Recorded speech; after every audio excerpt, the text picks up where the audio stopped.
Hello friends, मैं अमरजीता। आज की इस वीडियो में जानेंगे हम ज्ञान के कितने प्रकार होते हैं, कौन कौन से प्रकार होते हैं। इससे पहले हमने ज्ञान का परिचय, अर्थ, उसके परिभाषा, महत्व, विशेषता, उसके उद्देश्य सबके वीडियो बना चुके हैं। उसका लिंक आपको डिस्क्रिप्शन बॉक्स में मिल जाएगा या फिर आप प्लेलिस्ट में जाके चेक कर लीजिए।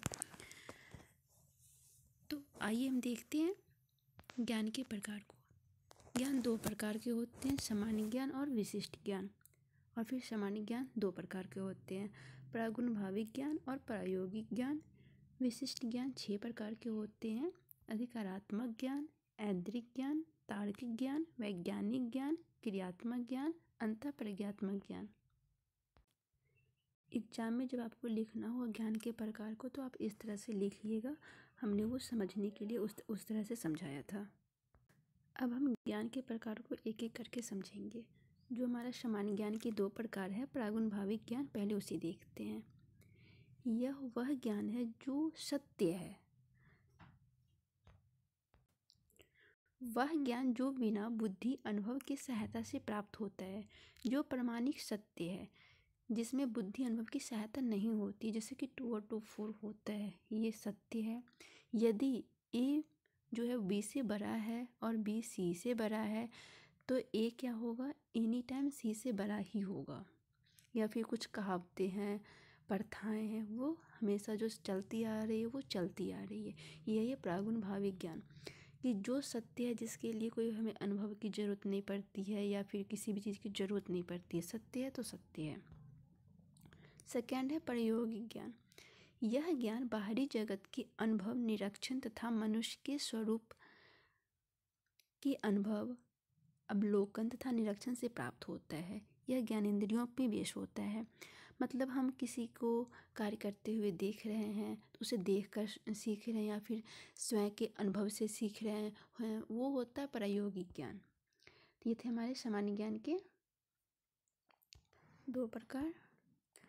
अब आता है कि सामान्य ज्ञान मतलब है ना, 2 अलग से प्रकार दिया गया है। एक है प्राविद्या और है एक अपराविद्या। तो प्राविद्या क्या है और अपराविद्या क्या है, उसे हम पहले जान लेते हैं। ऐसा ज्ञान जो हम अपनी इंद्रियों से तथा तर्क से प्राप्त करते हैं उसे प्राविद्या कहते हैं। यह बाह्य भौतिक संचार से संबंधित है। हमारा ज्ञान जगत के विचारों तथा अनगिनत मस्तिष्कों से अनुभवों का परिमाण है। यह क्या है, इंद्रियों पर बेस है। इसमें हम तर्क करते हैं, वितर्क करते हैं तथा संचार मतलब जो हमारा संसार है उससे संबंधित होता है। और अपराविद्या क्या होता है, यह आत्मा और परमात्मा की बोध कराता है। अधिगम का अंतिम पड़ाव परमात्मा को जानना है, अर्थात प्रकृति में आध्यात्मिक की झलक पाना। अपराविद्या आध्यात्मिक के बारे में ज्ञान से संबंधित है। यह ज्ञान मानव के स्वयं को जानने, आत्मा से और परमात्मा से संबंध रखने वाला ज्ञान है। यह आत्मा और परमात्मा के पारस्परिक संबंधों को बताता है। तो पराविद्या क्या हुआ, इसमें इंद्रियां और तर्क वितर्क की बात होती है। और अपरा में क्या है, आत्मा और परमात्मा की बात होती है। अब आती है बात विशिष्ट ज्ञान की। विशिष्ट ज्ञान हमारे 6 प्रकार के थे, जो कि हमारा फर्स्ट जो है अधिकारात्मक ज्ञान है। इसे हम ऐसा बोलते हैं कि या तो हम अधिकारात्मक ज्ञान बोले या फिर हम इसे दूसरे नाम से भी जानते हैं, आत्मवचनात्मक ज्ञान से। इसमें क्या होता है कि हम या तो किसी चीज़ को बुक में पढ़ते हैं या फिर हम अध्यापक से सीखते हैं, किसी अधिकारियों के द्वारा सीखते हैं। इसमें हमें अनुभव नहीं करना पड़ता, हमें जो बताया गया है उस चीज़ को हम सुने, समझे और याद किए, ऐसा चीज़ होता है। यह ज्ञान दूसरे के वचनों पर विश्वास करके वह पुस्तक में लिखी बातें को पढ़कर प्राप्त किया जाता है। जैसे कि पृथ्वी सूर्य के चारों ओर चक्कर लगाती है, कोई भी वस्तु जब हम ऊपर उछालते हैं तो नीचे ही गिरती है। ये चीज़ हम बुक में पढ़े या फिर हमारे अध्यापक पढ़ाएं तो वह चीज़ को हम सुने हैं और उसे हम जानते हैं। इस तरह के ज्ञान हमें अध्यापकों द्वारा और कुछ ज्ञान पुस्तकें में पढ़ने को मिलती है। अधिकारात्मक ज्ञान का दूसरा नाम आत्मवचनात्मक ज्ञान है। इतिहास, विज्ञान, भूगोल तथा अन्य सभी पुस्तकों में दी गई सामग्री आत्मवचनात्मक ज्ञान के उदाहरण है। इस प्रकार का ज्ञान किसी न किसी अधिकारों द्वारा भी दिया जाता है, इसलिए यह अधिकारात्मक ज्ञान कहा जाता है। अब है ऐन्द्रिक ज्ञान। ऐन्द्रिक ज्ञान हमारे इंद्रियों पे बेस होता है। जो हम अपनी इंद्रियों के द्वारा किसी चीज़ का अनुभव करते हैं या फिर सुनते हैं, सीखते हैं, वो हमारा इंद्रिक ज्ञान होता है। हम जानते हैं कि इंद्रिय ज्ञान की द्वारा होता है। यह ज्ञान मनुष्य का सबसे प्रारंभिक और महत्वपूर्ण ज्ञान है। ऐन्द्रिक ज्ञान इंद्रियों के अनुभव से संबंधित है। इसे व्यक्ति अपनी इंद्रियों से प्राप्त करता है। जैसे कि हमें पता है कि इंद्रियां हमारी 5 होती है: आँख, कान, नाक, जीभ, त्वचा। अब आती है तार्किक ज्ञान। जैसा कि नाम से ही पता चल रहा है कि इसमें तर्क वितर्क करने की है। तो जो ज्ञान हमें तर्क से, अपनी बुद्धि से तर्क वितर्क या फिर किसी से वार्तालाप करने से हमें प्राप्त होती है, उसे तार्किक ज्ञान बोलते हैं। तार्किक ज्ञान कहने का तात्पर्य तर्क ज्ञान से है। जो ज्ञान तर्क किया जाता है तार्किक ज्ञान कहलाता है। तर्क मानसिक तथा भौतिक प्रक्रिया है। इस प्रक्रिया के माध्यम से मनुष्य अपना कोई मत बनाता है या किसी निष्कर्ष तक पहुँचता है। ज्ञान प्राप्ति के लिए तर्क के अंतर्गत 2 विधियाँ आती है। एक है आगमन विधि और दूसरा है निगमन विधि। और आगमन विधि में क्या होता है कि इसमें पहले किसी भी चीज़ का उदाहरण दिया जाता है और फिर उसके नियम को बताया जाता है। जैसे कि एक एग्जाम्पल है कि एक बच्चा सड़क पे बीचों बीच चल रहा था, बस वाले ने आया उसे कुचल दिया। ऐसा क्यों हुआ? क्योंकि हमें सड़क के बीच नहीं चलना चाहिए, ये यातायात के नियम के विरुद्ध है। तो इसमें क्या हुआ, पहले उदाहरण दिया गया, फिर उसके नियम को बताया गया। ठीक इसके बिल्कुल ही विपरीत निगमन विधि है कि इसमें पहले नियम बता दिया जाता है, फिर उसके उदाहरण दिए जाते हैं। जैसे कि यातायात के नियम को बतलाना, हमें सड़क पर बाईं ओर चलना चाहिए, हमें सड़क पर चौराहे पर लाल बत्ती होने पर रुक जाना चाहिए। तो इसमें पहले नियम बताया गया और फिर बताया जा रहा है, उदाहरण दिया जाएगा कि यदि नियम हम पालन नहीं किए तो हमारा क्या होगा, दुर्घटना हो सकता है। अब है वैज्ञानिक विधि। वैज्ञानिक विधि नाम से पता चल रहा है कि इसमें हमें विज्ञान में कुछ प्रयोग करना, इस तरह का अपना तर्क करना होगा, कुछ हमें ऐन्द्रिक ज्ञान भी लगाना पड़ेगा। तो ये ऐन्द्रिक ज्ञान और तार्किक ज्ञान दोनों का सहयोग है। वैज्ञानिक ज्ञान में ऐन्द्रिक ज्ञान और तार्किक ज्ञान दोनों का होना जरूरी होता है। हम तर्क करेंगे, कुछ अपना सोचेंगे और इंद्रिय के द्वारा ही सोचेंगे, तो वही है वैज्ञानिक ज्ञान। यह ज्ञान विज्ञान के क्षेत्र में, विज्ञान में रुचि रखने वालों के लिए होता है। यह ज्ञान प्रयोगशाला में प्रयोग किया जाता है।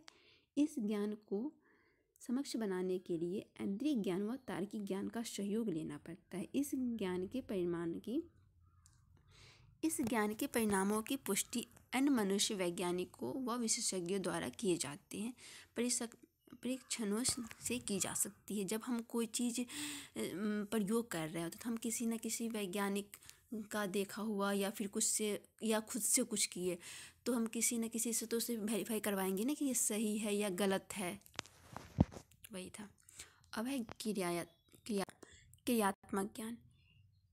यह ज्ञान जॉन डीवी के विचारवाद और प्रयोगवाद पर निर्धारित है। प्रयोगवाद जो है वह अर्थवाद, क्रियावाद भी कहते हैं प्रयोजनवाद को। तो हम प्रयोगवाद बोले, प्रयोजनवाद बोले या क्रियावाद बोले, सब एक ही है। तो क्रियात्मक ज्ञान में क्या है, जो हम क्रिया कर रहे हैं या फिर हम अनुभव कर रहे हैं, प्रयोग कर रहे हैं, प्रशिक्षण कर रहे हैं, उसके आधार पे जो हमें ज्ञान प्राप्त हो रहा है। हम किसी को देख के भी कुछ ज्ञान प्राप्त करते हैं या फिर हम कुछ प्रयोग कर रहे हैं तो हमारे हो जाती है ज्ञान। तो वही है जो व्यक्ति के अनुभव, प्रयोग, प्रशिक्षण के आधार पर होता है और यह व्यक्तिगत होता है। इसके साथ ही साथ यह ज्ञान व्यक्ति के सामंजस्य में भी सहायक होती है। नेक्स्ट है अंतःप्रज्ञात्मक ज्ञान। तो इसमें क्या होता है, अंतःप्रज्ञात्मक ज्ञान में हम बोल सकते हैं कि आत्मा परमात्मा का हमें ज्ञान होता है। यह हमारे 5 इंद्रियों से परे है। इसमें 6ठी इंद्रियां हमारी काम करती है। वही है अंतःप्रज्ञात्मक ज्ञान, 5 इंद्रियों के अनुभव से परे का ज्ञान है। इसलिए इस अनुभव को मनुष्य की 6ठी इंद्रियों से भी जोड़ा जाता है।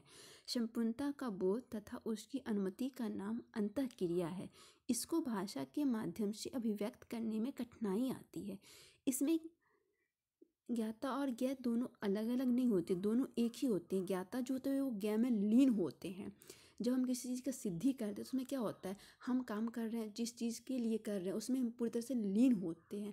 तो यही है कि हमारी 6ठी ज्ञानेंद्रियाँ की बात होती है इसमें। और अंत का अर्थ होता है आंतरिक और प्रज्ञा का अर्थ है बुद्धि। तो हम आंतरिक बुद्धि को जागृत कर रहे हैं। अंतर प्रज्ञात्मक में क्या है कि हम अंतर आत्मा की अंतर में जो हमें बुद्धि उसकी हम अपनी उजागर कर रहे हैं, उसे जानने की कोशिश कर रहे हैं, जिसके द्वारा वह उचित अनुचित शुभ अशुभ गलत और सही का ज्ञान होता है। कभी कभी ऐसा होता है ना कि हमें पहले से पता चल जाता है कि कुछ होने वाला होता है। जैसे कि एक एग्जाम्पल है, हम वास्तविक जीवन में कई बार देखते हैं कुछ व्यक्तियों को निकट भविष्य में होने वाली घटनाओं का पूर्वाभास होता है। मतलब कुछ होने वाला होता है, उससे पहले हमें आभास होता है कि कुछ होने वाला है। तो हमारी क्या होती है ना, वो अंदर की जो बुद्धि है ना वो हमारी जागृत हुई रहती है, तो हमें इस चीज़ का पता चलता है। हमें कई बार महसूस होने लगता है कि हमारे साथ कुछ अच्छा होने वाला है या फिर कुछ बुरा होने वाला है। यह ज्ञान आत्मा तत्व की तरह होती है। हम बोलते हैं ना जो कोई संत महात्मा टाइप के होते हैं उन्हें कुछ पहले से पता होता है कि ऐसा, तो उनकी अंतरात्मा की जो शक्ति होती है ना वो तीव्र होती है, इसलिए वो किसी भी इंसान की हो सकती है यदि उस टाइप का अध्ययन किया जाए तो। ये थे हमारे कुछ ज्ञान के प्रकार। अब हम देखते हैं ज्ञान प्राप्त करने की कौन कौन सी विधियाँ होती है। तो ज्ञान प्राप्त करने की विधियाँ और इसके जो प्रकार थे, स्रोत, ये तीनों थोड़े मोड़े मिलते जुलते हैं, लेकिन हम इसे अलग अलग पढ़ेंगे ताकि हमें एग्जाम में लिखने में आसानी हो। तो ज्ञान प्राप्त करने की कौन कौन सी विधियाँ देखते हैं। इंद्रिक अनुभव ज्ञान, तर्क बुद्धि, अंतः प्रज्ञा, आत्मवचन, एकाग्रता, प्रयोगात्मक और समस्या समाधान विधि। फिर इसके अंदर भी 1 2 3 4 ऐसे करके आते हैं, तो हम आगे एक एक करके देखते हैं।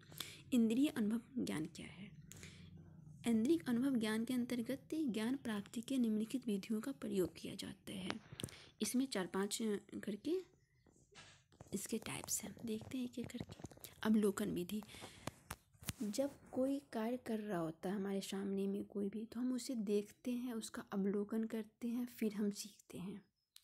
तो हमारी प्रकृति सिखा रही है। तो रूसों का इसमें क्या कहना है कि शिक्षा का कोई महत्व नहीं है, उतना महत्वपूर्ण योग नहीं है, या फिर बोलो तो कुछ महत्व नहीं है। बालक के लिए प्रकृति ही सर्वश्रेष्ठ है। वही है, अवलोकन विधि द्वारा प्रकृति के बाहरी स्वरूप का अध्ययन किया जाता है और उससे ज्ञान प्राप्त किया जाता है। रूसो अध्यापक को अधिक महत्व नहीं देते हैं। उनके अनुसार बालक का सर्वश्रेष्ठ शिक्षक केवल प्रकृति ही है। नेक्स्ट है करके सीखना।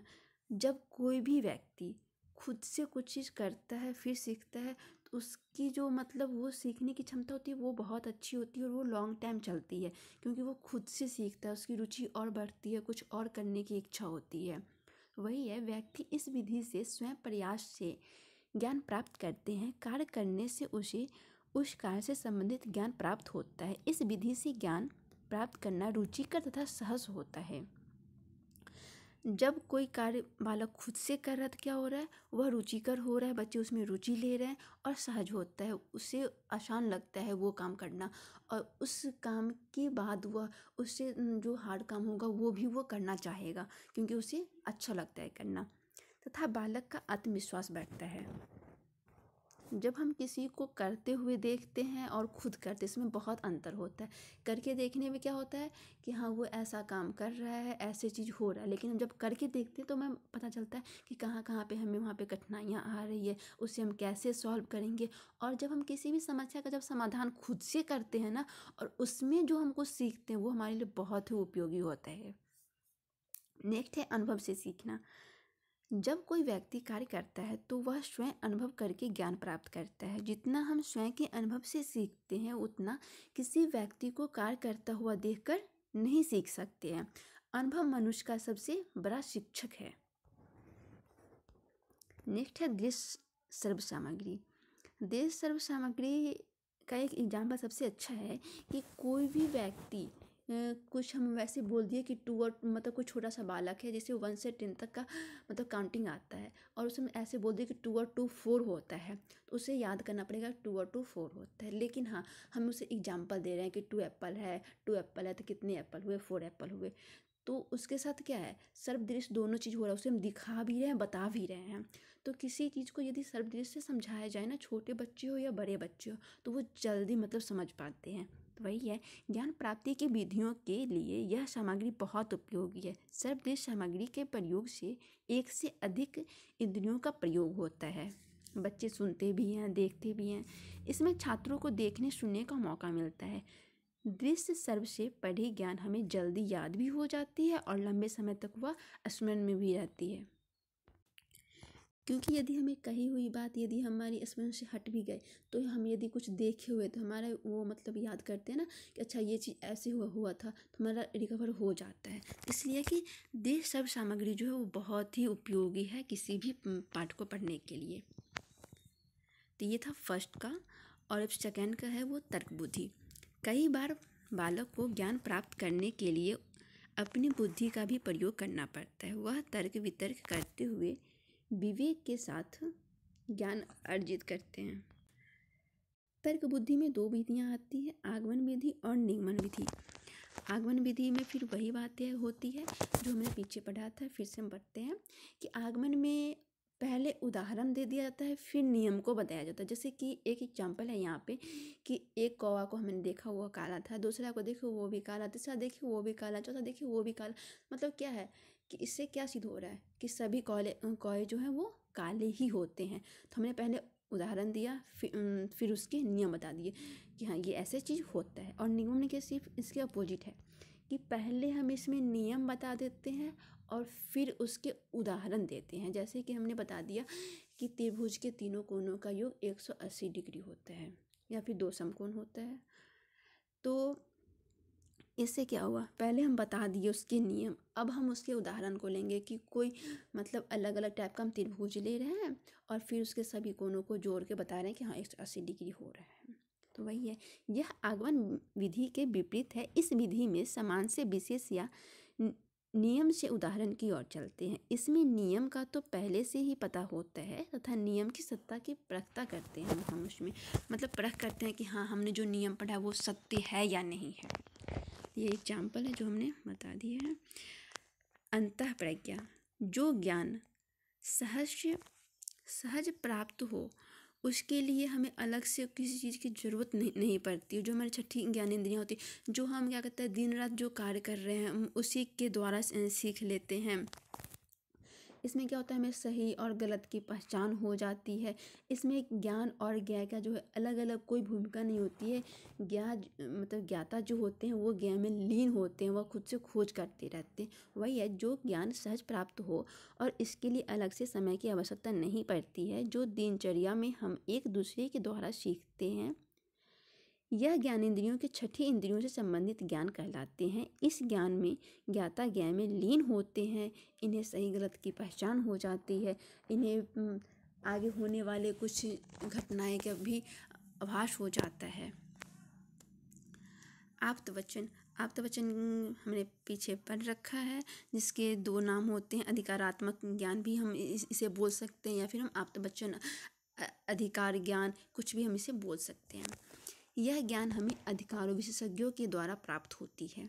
इस ज्ञान का न तो संबंध इंद्रियों से होता है न ही बुद्धि से। यह ज्ञान तो हमें विशेषज्ञों में विश्वास करके ही प्राप्त होता है। इस ज्ञान को अधिकारात्मक ज्ञान भी कहते हैं, जो हम किताब में पढ़ते हैं या शिक्षक द्वारा बताई जाती है। उसे हम मान लेते हैं, उसे स्वीकार करते हैं। जैसे कि सूर्य स्थिर है, सूर्य तथा पृथ्वी इसके इर्द गिर्द घूमती रहती है। जो चीज़ हम ऊपर उछाले वो नीचे आएगा ही आएगा। तो ये चीज़ क्या है, सत्य है, हमें बता दिया गया है, इस चीज़ को हम पढ़ रहे हैं। तो ये है अधिकारात्मक ज्ञान। नेक्स्ट आता है एकाग्रता और ध्यान। किसी भी चीज़ को पाने की, वो हमारी ज्ञान हो या फिर किसी भी चीज़ हो, उसमें हमारा ध्यान एकाग्रता होना बहुत ही ज़रूरी होता है, तभी हम किसी चीज़ को सीख सकते हैं। जब तक एकाग्रता से ज्ञान अर्जित ना किया जाए तब तक वह ज्ञान में निपुणता प्राप्त नहीं कर पाते हैं। ज्ञान प्राप्ति के लिए विषय को ध्यान एवं एकाग्रता से सीखना जरूरी होता है। स्वामी विवेकानंद ने इस विधि को बहुत महत्व दिया है। उसने कहा है कि एकाग्रता की शक्ति ज्ञान से संचित भंडार की एकमात्र कुंजी है। नेक्स्ट है प्रयोगात्मक ज्ञान। जो ज्ञान प्रयोगों के द्वारा प्राप्त किया जाता है उसे प्रयोगात्मक विधि कहते हैं। प्रयोग योजनाबद्ध तरीके से होना चाहिए। अब किसी भी चीज़ का प्रयोग है, यदि हम कोई क्वेश्चन का आंसर लिख रहे हैं, तब ऐसा थोड़ी होगा कि हम बिना उसके बारे में सोचे हुए ऐसे लिखने लगेंगे। सोचेंगे ना, उसके बारे में हमें परिचय लिखना है, फिर उसके अर्थ लिखने हैं, फिर परिभाषा लिखनी है, फिर विशेषता लिखते हैं, फिर जो क्वेश्चन में पूछा गया वो लिखते हैं। तो किसी भी कार्य को करने से पहले उसके बारे में थोड़ा सा सोच लेना चाहिए, हमें योजना बनानी चाहिए कि हमें कैसे इस कार्य को करना है। तो भैया कि प्रयोगात्मक ज्ञान में हमें योजनाबद्ध कार्य करना चाहिए। यदि हम ऐसा नहीं करते हैं तो हमारा रिजल्ट जो वो गलत हो सकता है। समस्या समाधान विधि। जब छात्रों को समस्या का सामना करना पड़ता है तो वे उस समस्या को लेकर अनेक समाधान प्रक्रिया में सोच विचार करता है। इस दौरान कई विचार आते हैं। जब छात्र स्वयं से समस्या समाधान विधि को अपनाते हैं तो उनके अंदर ज्ञान में वृद्धि होती है। जब हमारे सामने कोई भी समस्या आती है और उस चीज़ को हम खुद से सॉल्व करते हैं तो उस समस्या को सॉल्व करने में हमें ना बहुत चीज़ों से गुजरना पड़ता है, तो हमारी नॉलेज ना और बढ़ती है। तो हम निष्कर्ष देख लेते हैं कि ज्ञान से हमें क्या निष्कर्ष निकला, हमें क्यों पढ़ना है, ज्ञान हमारे लिए क्यों ज़रूरी है। व्यक्ति को ज्ञान की जरूरत धन की तरह होती है। एक ज्ञानी व्यक्ति प्रत्येक जगह सम्मानित होता है। ज्ञान अर्जन की प्रक्रिया है, इसकी चाहत कभी ख़त्म नहीं होती है। ज्ञान एक खोज है, इसके हम जितनी खोज करेंगे वो उतनी बढ़ती है। ज्ञान प्रयोग होता है। ज्ञान व्यक्ति की पहचान उसके आचरण व्यवहार द्वारा किया जाता है। ज्ञानी व्यक्ति अपने परिवार, समाज, राष्ट्र, देश को अपने ज्ञान से सींचता है। एक ज्ञानी व्यक्ति जो होता है वह आने वाले पीढ़ी को ज्ञानी बनाने के लिए तैयार रहता है। तो ये थे हमारे ज्ञान से सारे टॉपिक रिलेटेड हो चुके हैं। यदि कुछ रह गया होगा आपकी नज़र में कि आपको कुछ चीज़ की ज़रूरत है तो आप कमेंट कर सकते हैं, उसकी वीडियो मैं अपलोड कर दूँगी। Okay, thank you, bye bye. Video अच्छी लगी हो तो लाइक कीजिए, सब्सक्राइब कीजिए। हाँ, और यदि आपको मेरी वीडियो पसंद आ रही है तो शेयर भी करें। बेल आइकन को प्रेस कर लीजिएगा जिससे कि आने वाले वीडियो की नोटिफिकेशन आपको मिलती रहेगी और आप अपने ज्ञान को बढ़ाते रहेंगे।